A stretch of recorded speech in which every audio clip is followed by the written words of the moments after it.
Mr. President. The senator from Indiana. Mr. President, are we under a time agreement?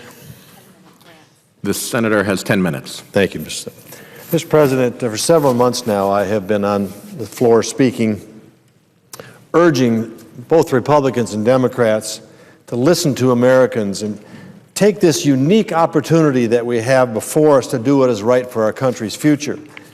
2010 sent a mistakable message. Americans do not want us to spend more than beyond our means, more than we take in. They don't want higher taxes. They don't want budget gimmicks, smoke and mirrors. They want the real, serious addressing of a real serious problem. And we have worked several months to try to do that. As I talk to Hoosiers all across the state of Indiana, business people, retired workers, young people and others, I sense the fear and the frustration and disappointment of a growing number of people, and even anger in their voices. That started in 2010 and is accumulating as we continue to careen toward this date of budget default, without a sensible or serious plan in place that they can look at and feel confident that we're back on the right track toward fiscal health.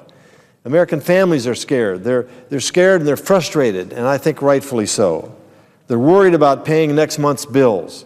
They're worried about getting a loan to buy a house or credit to help support a business. They're worried about being able to pay the freight for sending their kids to school in the fall just a few weeks away.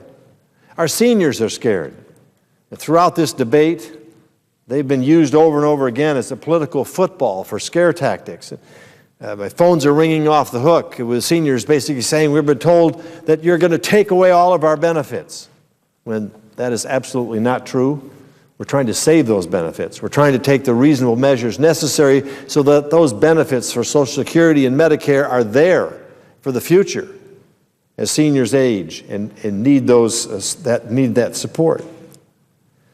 American businesses are frustrated, they're sick and tired of Washington's inability to act. The Washington Post reported this week that, and I quote, business leaders are growing exasperated with Washington, and they say dysfunction in the political system is holding them back from hiring and investing. And the markets are jittery. We've seen a pretty good drop in the markets just this week. The dollar fell to a new low against the yen, and the yen isn't doing all that great. And we continue to see stocks tumble. So many have asked, why haven't we acted yet? What are we waiting for? Why haven't we passed a bill to avoid this default? Why are we in this period of uncertainty? Taking it right up as the clock ticks toward August 2nd. And while the president refused to even put forth a plan, House Republicans have been working to pass legislation. They passed Cut, Cap, and Balance Act. They brought it here to the Senate floor. We weren't even allowed to debate or vote on it or have amendments. For those who didn't like it, there would have been an opportunity to improve it. Been an opportunity for at least to have a yes or no vote on whether this was the path to where we needed to go. But we didn't have that opportunity. And now, even as I speak, we're moving toward another vote in the House, something similar coming forward tonight by Speaker Boehner and Republicans in the lower house. Unfortunately, it looks like we're going to be blocked from debating that bill. There'll be yet another motion to table to deny the opportunity to move forward. Now, we know there are things going on around behind the scenes as going forward, but this doesn't provide any assurance to the American people that whatever is being debated and put together is going to solve the problem. We're days away from exhausting our financial options, and we don't even allow those bills that do come before us to be debated and looked at. Now, Mr. President, we have few options left in these few days that we have remaining. We can, number one, default and watch our U.S. economy being downgraded, interest rates rise, and the confidence in the United States as a place to safely invest your money deteriorate all around the world as we enter the first default in American history, except for a technical glitch some many years back. Second option before us is that we can pass legislation that is below where we need to be and where we ought to be, but we weren't able to get there. But it would avoid a default, but it also might not avoid a downgrade of our credit because it hasn't matched and met the minimal requirements of what most who have analyzed this situation have understood that we need to undertake. The third option, one hasn't been talked about too much, but several of us have been discussing this possibility. Pass a short-term extension that will avert a default, but allow us to continue the work for a serious fix that gets to those minimal measures necessary to make progress toward fiscal health. That first option, I don't believe, is a viable option. Default has consequences what we can't begin to understand, and eventually those bills, which the American people and their congressional representatives have put in place, those bills have to be paid because those promises were made and they have to be paid, and adjustments haven't been made in it yet in order to decrease the amount of money that has to go out. The second measure, it may be what we're faced with, perhaps the best of the worst, and that is subpar legislation that begins the process of addressing it, but is woefully short of really what needs to be done.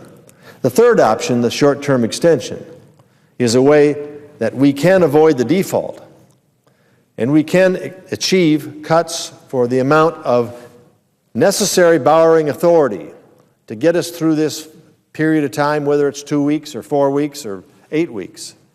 But this short-term period of time when we can make yet one another last-ditch chance to try to bring forward something that will avoid default, but also put us on the road to fiscal health. And so I'm urging my colleagues that if we can't come up with something better than what we have, to give that serious consideration. What are those minimum levels? A $4 trillion cut over 10 years has been told to us over and over and over by anyone who has analyzed this situation as the minimal amount necessary to go forward. Others suggest quite a bit more. The Gang of Six was working at I believe, a $6 trillion cut over that period of time. Simpson-Bowles provided for $4 trillion or more. Senator Coburn has brought out a plan, and others have suggested we need to be in the 9 to 10 trillion range, but everyone has said you need to at least be at 4 trillion, and we're short of that considerably. We're also short of not having a real commitment, a serious commitment, and plan and timetable to address the structural unraveling of our mandatory entitlement systems, Medicare, Medicaid, and Social Security. This has been the political football kicked around, scaring seniors and others by saying that Congress is here to try to take away their benefits when actually we're here trying to save those benefits.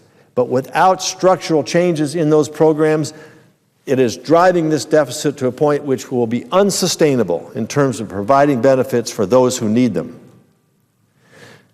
We are going forward without a commitment to balance our budget, which I think is absolutely, ultimately, the only thing that will keep us from doing binge spending here. The tendency is to want to say yes to everybody and no to nobody.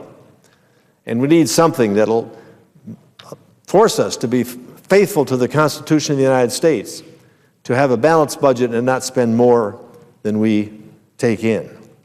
And also, we all know that we need an overhaul of our complicated tax code to make American businesses more competitive and to spur economic growth. After all is said and done, what really this is about is getting our fiscal house in order, getting our economy moving again. We had a terrible number this morning about virtually small, almost nothing lack of growth in the first and second quarters of this year. But getting that economy growing again so we can get people back to work. That's what it's all about. We're not here to be draconian cuts just for the fun of it. We're here to get our budget in balance so we can get our economy moving so people can have viable jobs for the future, so those kids coming out of college have a place to go. And so the 55-year-old worker who's laid off and may never get back to work can get back to work. And so those that are seeking meaningful employment to pay the mortgage and raise a family and buy a home and send their kids to school, will have the ability to do that. That's what it's all about. We're not asking this, we're not doing this just for the fun of it. It's no fun to tell people we've got to cut this and cut that and sacrifice here and sacrifice that. But we have put ourselves in the position where we have no other choice. And to spend all of this time here, 7 months of diligent working by a lot of people. The senator's 10 minutes is expired. Mr. President, I ask unanimous consent for just 1 more minute. Without objection. Thank you, Mr. President, and I thank my colleague also for her patience. To send us here after 7 months and come up with something that is short of the minimum, that continues the uncertainty, are they going to be able to pull it together with this two-stage process and gathering senators together to put up, and congressmen to put a plan together that we haven't been able to do in the first 7 months, but we'll do it in the next 5 months? A lot of people have some real problems with that. Mr. President, I just want to close by saying that we cannot give up on the process of getting America back to fiscal health. We have to keep working. I proposed a way here to try to do something better than what we're going to be faced with and doing in order to avoid this default. I'm hoping that we have the opportunity to do that. If not, I'm hoping we have the commitment to go forward and do what we all know we need to do for the sake of the future of the American country, this country we love and we want to be prosperous, and for the sake of the future of American families and their children. Mr. President, with that, I yield the floor. Mr. President. The senator from Michigan. Thank you very much, Mr. President. I rise today during